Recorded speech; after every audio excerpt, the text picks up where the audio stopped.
What's up, everyone? It's me, Vinnie Langdon, and we're recording this. It's afternoon time, and I just figured I'd do a little story time with my friend Bill here for everybody. And about 20 years ago, I met Bill in the town that I grew up in, Vacaville, California. He was always at these events taking photographs of, Fiesta days, the beauty pageants, the tree lighting. And then I said one day to him, hey, you should be in one of my little movies. And we worked on a bunch of movies together. I moved to the East Coast, but we always kept in touch. For a long time, I didn't know that Bill served in the United States Air Force. He's going to share some of his stories today, and it's coming up here on this little interview here. So let's get started. So, Bill, thanks for doing this. And you tell my audience when you were born and where. Well, it's all the way back to Cleveland, Ohio, where I was born. And it was, I got to think about it here. Yeah. August 30th, 1931. Wow. So if anybody can do the math and figure out how old I am or how old I'm going to be in August. Yeah. It's about what, 92? We'll be 92 in August. Yeah. Wow. Same with Joan. There you go. Nice, nice. So tell me what it was like for you growing up in Ohio. I mean, you went to school. Were you a good student? Well, not according to the teachers, but I thought I was pretty good. I was born and raised on a farm, milking cows and everything else. And that's all I knew. 7 days a week. No holidays. You got to milk them twice a day. Wow. So that's where I got spent my whole 17 years on the farm. There you go. 17 years on a farm. And then tell me about how you got into the United States Air Force. Were you drafted, or did you just say, hey, I want to go voluntarily sign up and serve my country? Well, I kind of saw the draft coming, and I figured I didn't want to be in the Army. So I figured I wanted to fly airplanes. So I joined the Air Force. Nice, nice. And when people think about the draft, sometimes they think, hey, people are going door to door, knocking on people's houses and pulling men out of the home saying, you got to come to war with us. And what was it like for you? Well, we were a little bit different because my mom and dad came from Poland, and half the time it was Germany. And my mother came from Germany. And when they came to America, they didn't want any more war. My dad was in the First World War, but he was drafted when the farm became German instead of Poland. And then he had to go fight. I believe over in France there, were against the English, and it was kind of crazy. He didn't like war, so we were German here when the World War II started. So we had everything confiscated: the guns, the cameras, the radios, and everything until the war was over. Then they gave them all back. So wow. That's how we started. I figured I better join the Air Force. I did. Yeah, yeah. And were you assigned to a specific base? Was that in Ohio? No, I started out in San Antonio with boot camp, and they had a situation there where they could handle about 20,000 in boot camp, 20,000 at a time. And all of a sudden the trains came in with everybody enlisting, and it got up to 60,000, and they couldn't handle 60,000 at a time. And unfortunately, we had to sleep out in the tents in the daytime for about 4 hours, and some of them died. Oh, wow. So it was not a good experience there. And they said, ship these people out of here. So we went out up in a Greyhound bus up to Bergstrom Air Force Base in Texas at Austin, Texas. And that's where I got the rest of my boot camp. Was up there. That was a fighter outfit with F-84s, and they really didn't know what to do with recruits. So we had a lot of theater boot camp, and it worked out pretty good. But there's a lot more stories than that. Yeah, of course. We'll get into some of those here in a second. So how long was your boot camp for before you actually started flying for serious times? Well, I was an enlisted man, so when I went, they sent me to school up at Cheyenne, Wyoming. Fort Francis E. Warren, I guess is what the name of it was. And in the meantime, our fighter outfit in Austin, Texas, the whole bunch flew to England, but they forgot us up there at the school. So when we graduated, they didn't know what to do with us. So they said, well, we probably should go back to Austin, Texas and wait for the group to come back from England. So that was another experience of a lot of KP and a lot of doing nothing, waiting. And I didn't get promoted for a long time because there was no papers. My papers were in England. Oh, so wow. It was kind of crazy. I went from being a private, skipped to first class, and went to corporal right away when the group finally came back from England. I was in maintenance on the F-84s, and then I figured, hey, I would like to fly this airplane rather than work on it. Mm-hmm. So I signed up for pilot training. And they said, well, you have to have 2 years of college. And I said, well, where do I start? So there was the University of Texas there was at Austin, Texas. I thought, well, okay, I'll go to college. And the longer I took or studying and doing things, they said, we need more pilots. So finally they just called me up and said, hey, you still want to be a pilot? I said, yeah. So that's when I went to pilot training.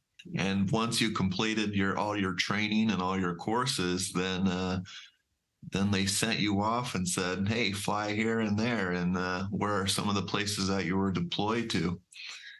Well, the first thing I went to after graduation, and I started out with a Piper Cub, then the T6, then the T-38, T-28, and then after that went to Houston, Texas, and flew the Navigators in the T-29, and that was 3 or 4 months. And then I got stationed up in New York on Long Island. Nice. And then I became a flight inspection pilot. Yeah. And then, of course, I flew everywhere up to Maine, out of New York, and over to Minnesota, down through St. Louis, Missouri, and then back to Virginia and back, that whole part of the country. And what was your favorite part about flying? Was it being able to experience the country and get to see all these locations from up above, or was there something more meaningful for you? I used to love flying to other places, and I really didn't look forward to going home to New York. I wasn't used to city life, so I flight checked all the places that none of the other guys wanted to go to. Yeah, once you were stationed in Long Island, you flew around the country, and then tell me about those Navy nurses. There's an officers club in New York, but it didn't have very much actions.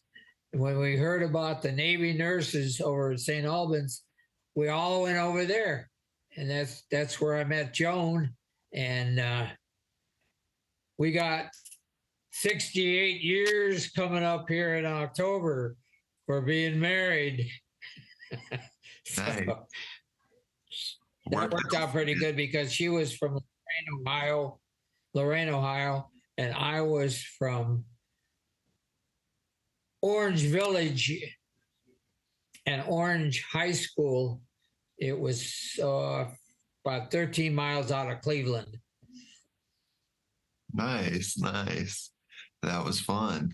So you were stating, being, checking the aircrafts before the other pilots would fly off. And, then because you had that experience of being a pilot, so doing all the inspections and stuff like that, very important for you to, not miss a single thing, right? When you're doing those checks.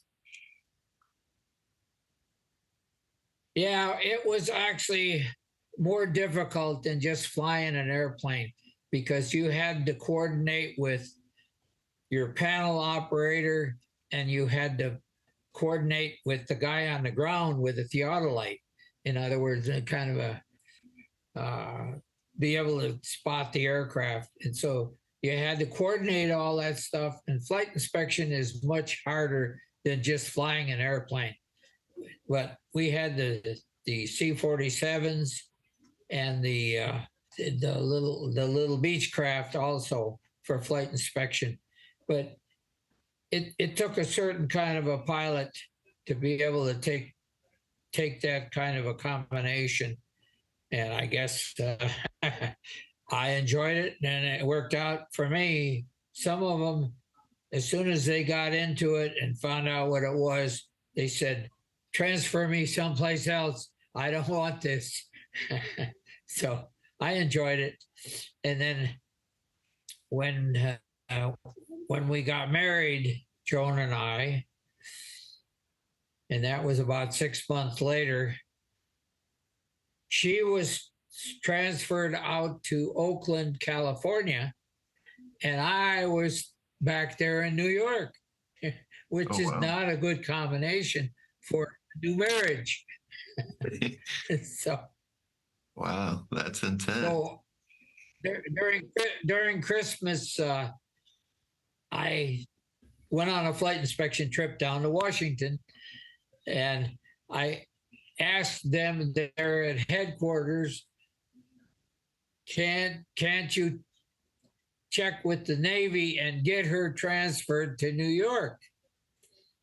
And they said, and of course they were all having Christmas parties and fun. And they said, well, probably it's not going to work, but why don't you have her transferred from the Navy in Oakland back to New York? That's when they told me I was going to be transferred to Germany. Oh, so wow. They said, well, why don't you transfer out to her in California? I said, you said that. And I flew back to New York and I put in the papers and I transferred to New York, to the California? To the base out here in California. Right. So that's how that worked. Yeah. Germany would have been okay because I learned German before before I could speak English when I went to school. Mm. Wow, So, right, because of your so parents. I knew German, but yeah, Yeah, because mom and dad always spoke German at home, so you just pick it up. right, right. That's cool. Yeah. And then Yeah. so So then you went from corporal, you worked, you moved up along the ranks after that, or oh yeah, as soon as I graduated pilot training, I became a second lieutenant, then a first lieutenant, then a captain, then a major, and finally a lieutenant colonel. nice, nice. And yeah, actually in between, I was in and out of the service. Then I went into the reserves, and then I had an opportunity to flight check.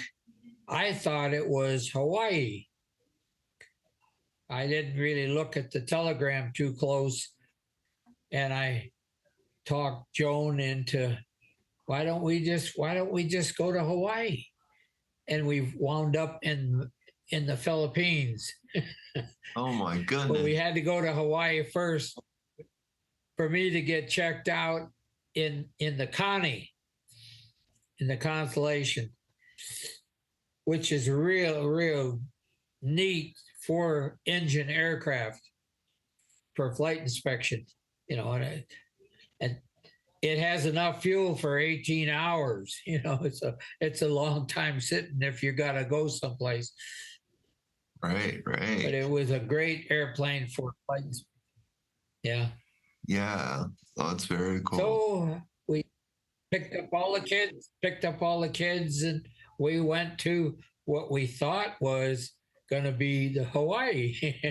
we were there I think for about six weeks, getting checked out in the Constellation, and then we went to the Philippines. We spent 3 years in the Philippines, Oh, there you go. Yeah. at Manila, Gotcha. Yeah. and then I flew all over the Far East.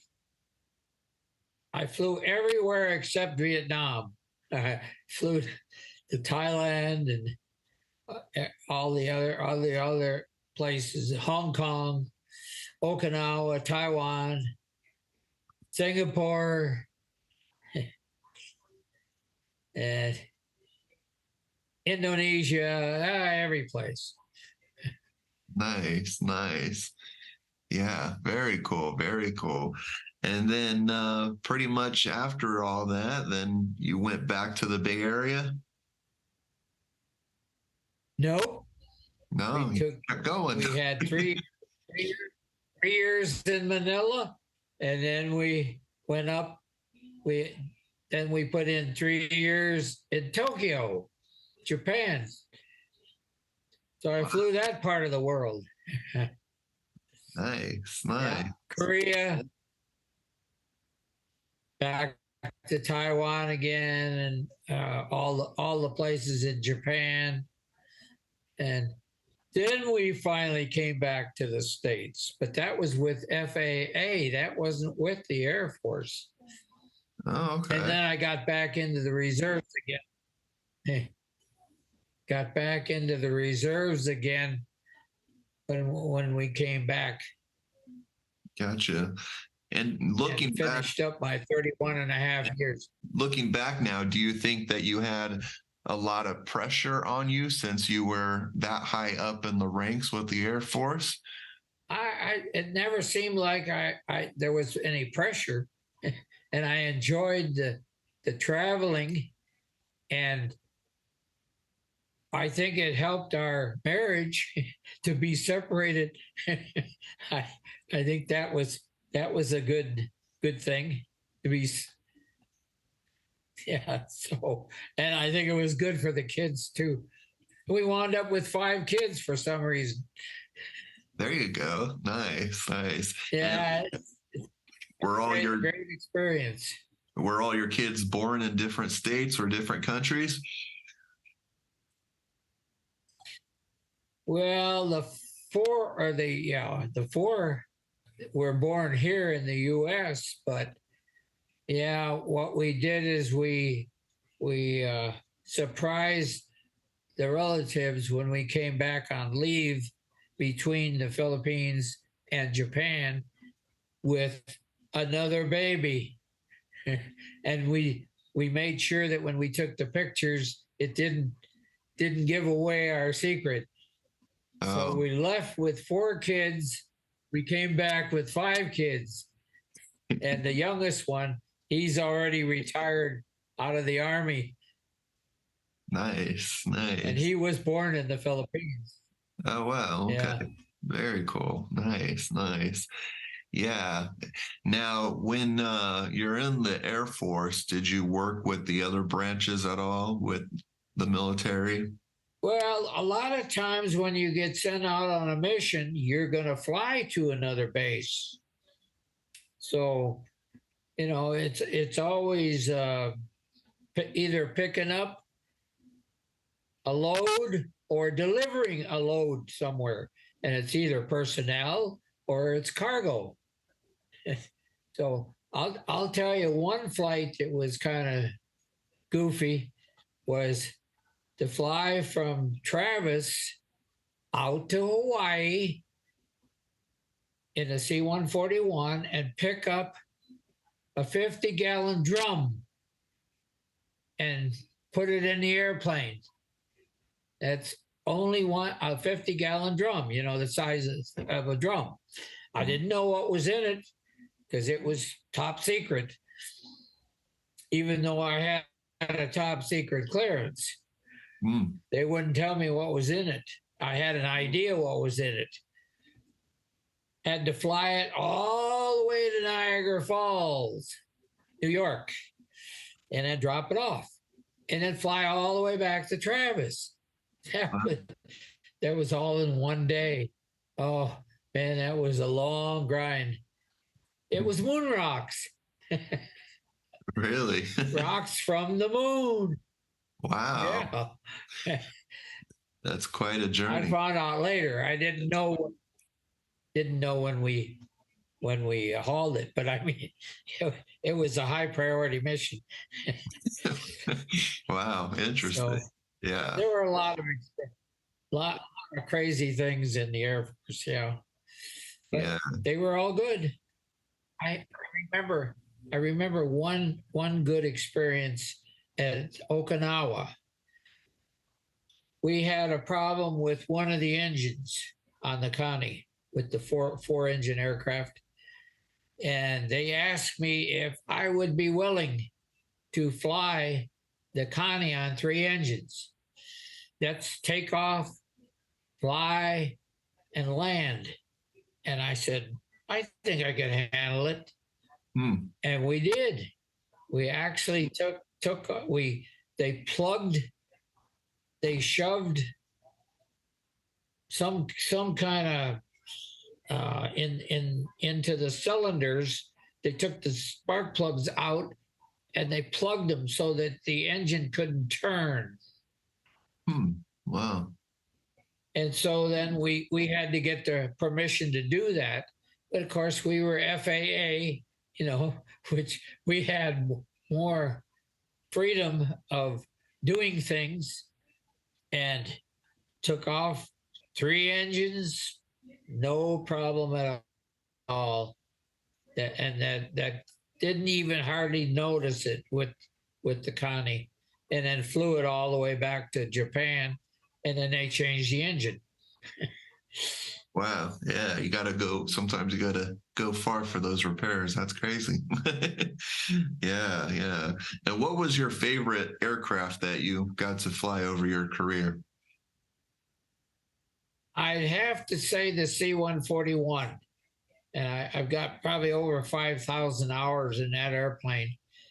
And towards the end of the my time in the service, they decided they could prolong the life of the engine if we would use cruise power for takeoff rather than cobbing it and pushing it all the way.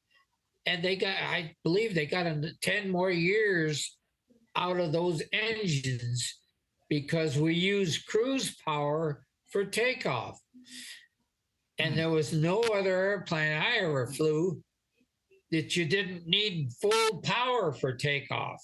The C-141, nope. Cruise power, takeoff. And I've flown that airplane on 2 engines. I mean, it was that reliable. But the C-119 that I flew at Youngstown, Ohio, I always wore a parachute. And that tells you something. Yeah, those 4360 engines, those 2 huge engines on there, I lost an engine every 6 months.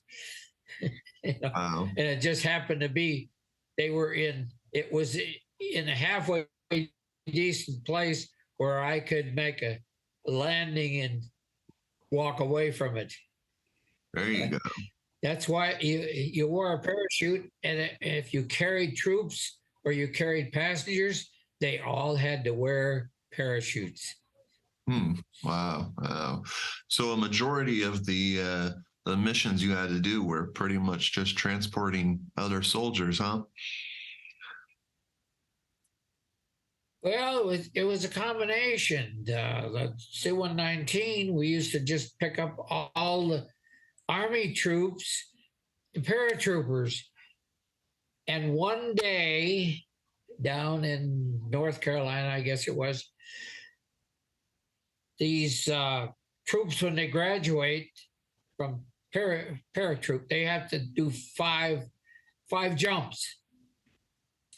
And we had a few of those 119s just weren't working very good. So, you're not going to use them for flying that day.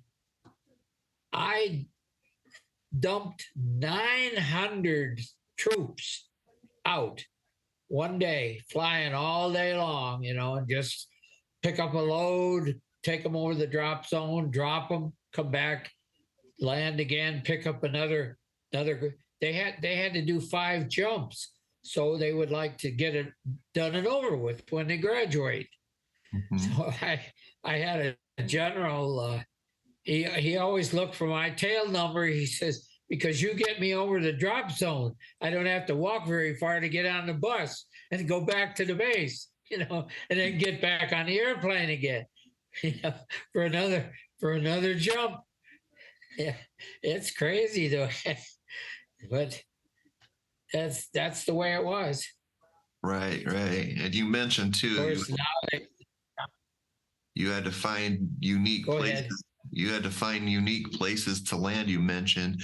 And sometimes it's in the middle of a farm field. Sometimes it's, close to a highway. And what's one of the craziest places you had to land a plane at? Well, I'll tell you one experience in the C-119.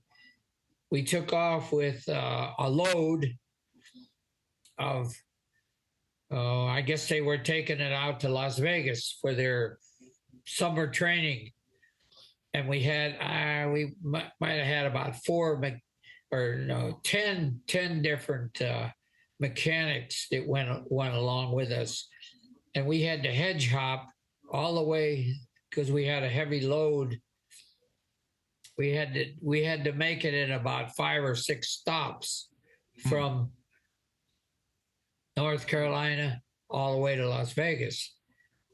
I had one place in New Mexico where I had to brief the crew. I said, if we have a problem on takeoff, we most likely we will not be able to, if we lose an engine, we will not be able to fly anymore. So when we take off, we're going to follow the highways so that we can land. Well, we made it all the way to Las Vegas. And on takeoff, I went to see my brother over in Phoenix. And I figured, well, we're going to be heading back to Youngstown, Ohio anyway. So we'll go down, instead of staying overnight in Las Vegas, I'll go down to Phoenix and visit my brother. On takeoff out of Las Vegas, here the 10 crew members are standing there with their hats on their hearts because they're so glad to be off the airplane. And, you know, we took off, and it said, the guys said it looked like it was,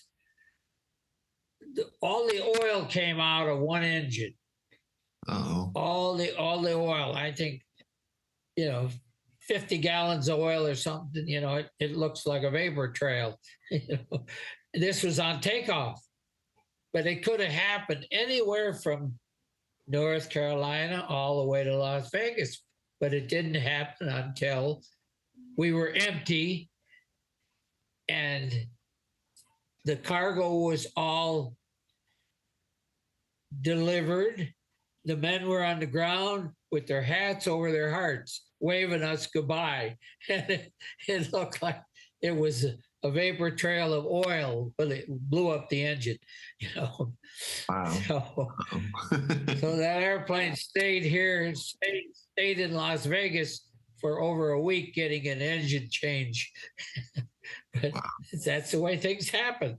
Either it's good luck or not. So, but I lost an engine about every 6 months. Wow, that's amazing how often that happened. 40. Yeah. Yeah, there you go. And so when you came back to the Bay Area, when you were ready to call it quits, what year was that around, and what base were you finally stationed at? Finally here at Travis with the C-141, and that's where I finished up. I had to retire. I wanted to stay longer, but the time ran out. You pretty much kind of always stayed involved with Travis, for many years to come. You were involved with, going out to air shows. 10 years at Travis. Wow, 10 years, yeah. Yeah. And did you see a lot of changes within the base during your time at Travis?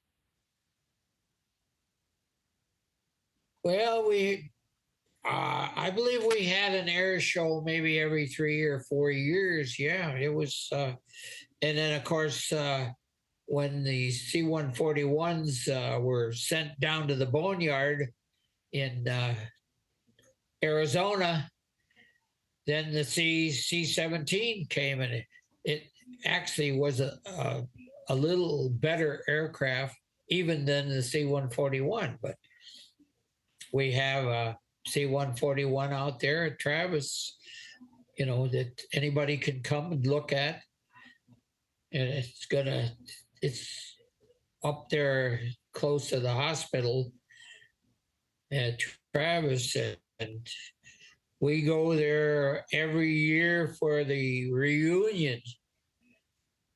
And of course, the guys are getting older and they're dying. And I didn't make the last 2 reunions I didn't make. Right. Well, that's amazing. I was just going to ask that too, is do you still keep in touch with any of the other pilots that were part of your group, or a lot of them are unfortunately passed on already, huh?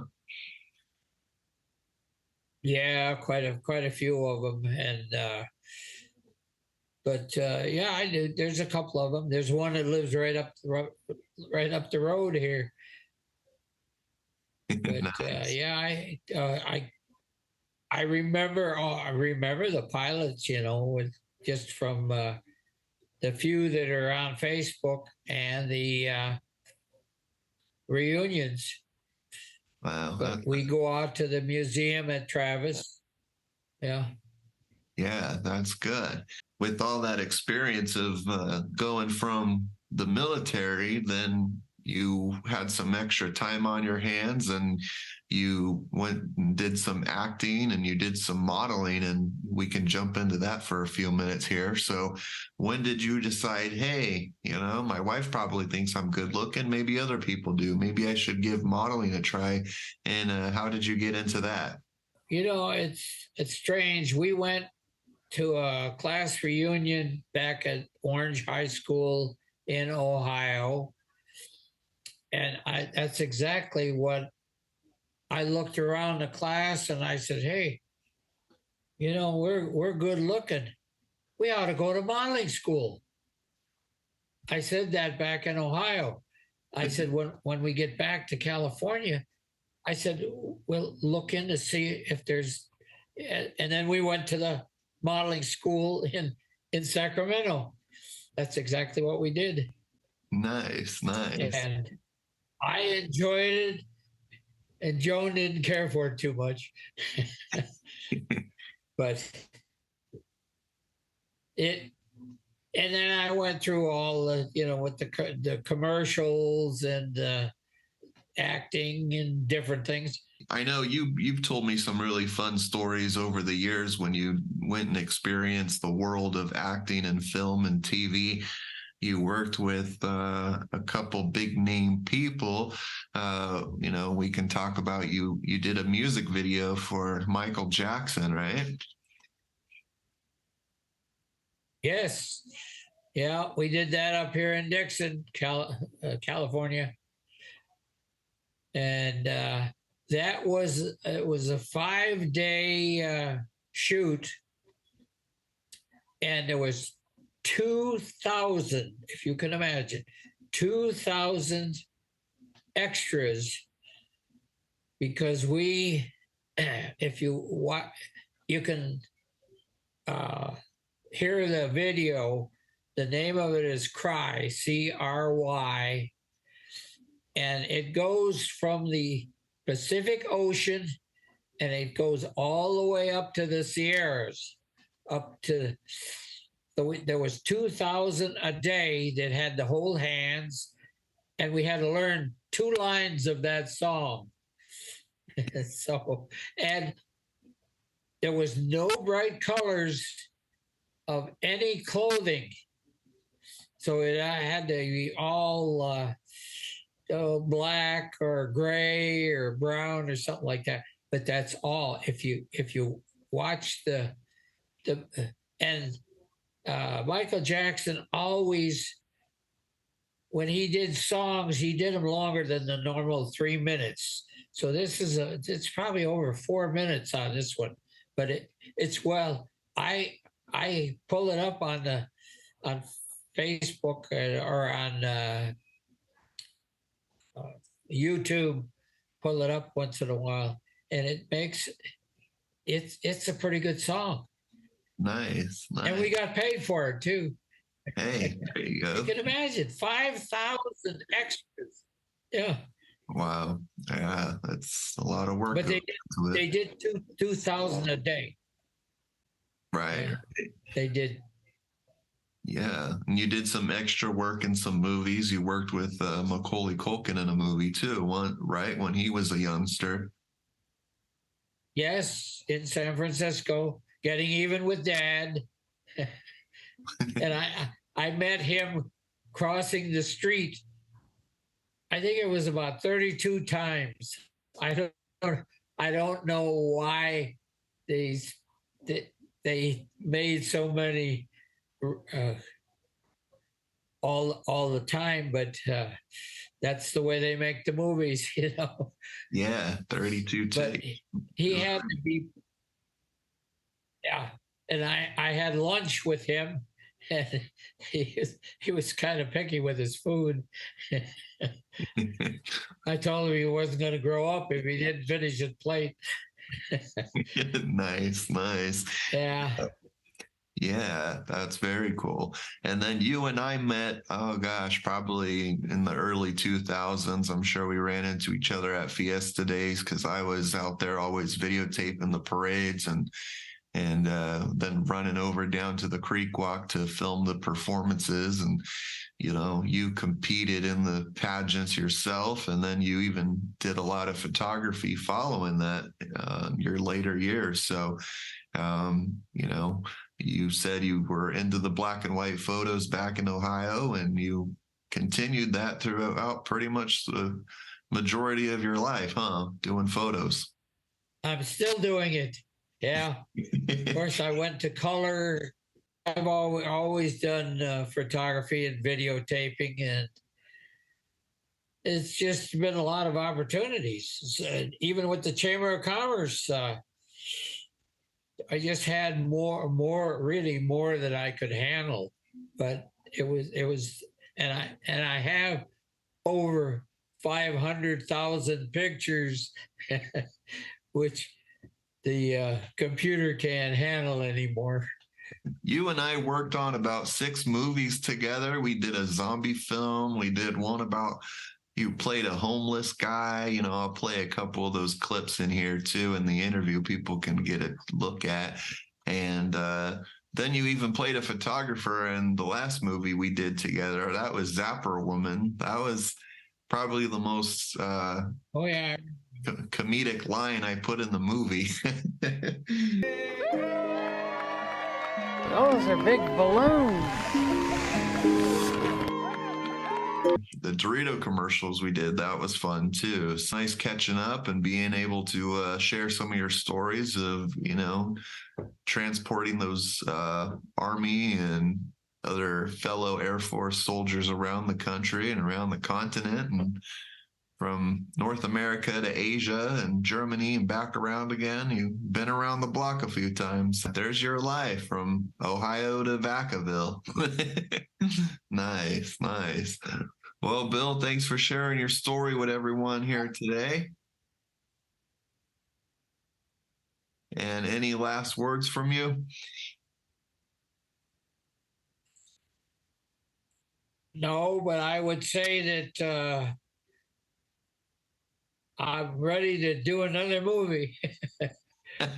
Hey, that's the best way to end it. So awesome. We'll go ahead and we'll stop the recording here. Thanks everyone for watching and listening. And I'll put a link in the description if you want to see some of the movies that Bill and I worked on back in the day. Over the course of the past decade or so, we did some fun movies together. So thanks everyone for tuning in and checking it out, and carry on with your day. And Bill, thanks for your service in the Air Force, and we'll see you guys soon.